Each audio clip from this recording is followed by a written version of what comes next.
இன்றைய வேகமான உலகில் கிரெடிட் கார்டுகள் ஒரு வசதியான நிதி கருவியாக மாறிவிட்டன. ஆனால் இந்த வசதி சிலருக்கு கடன் சுமையாகவும் மன அழுத்தமாகவும் மாறுகிறது.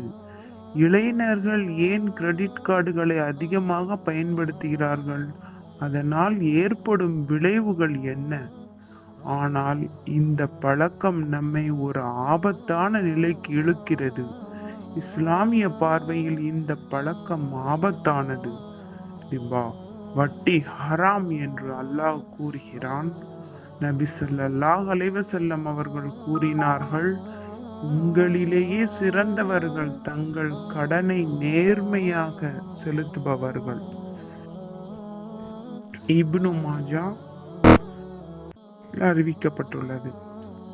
நாம் கிரெடிட் கார்டு பழக்கத்திலிருந்து எவ்வாறு எளிதாக விடுபடலாம்? இதற்கான சில வழிகளை பார்ப்போம். நிதி ஒழுங்கும் இஸ்லாமிய வழிகாட்டுதல்களும் நமக்கு மன அமைதியை கொடுக்கும்.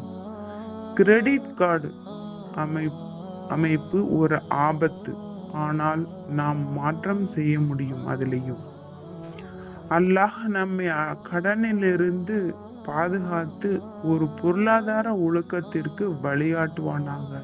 ஆமீன்.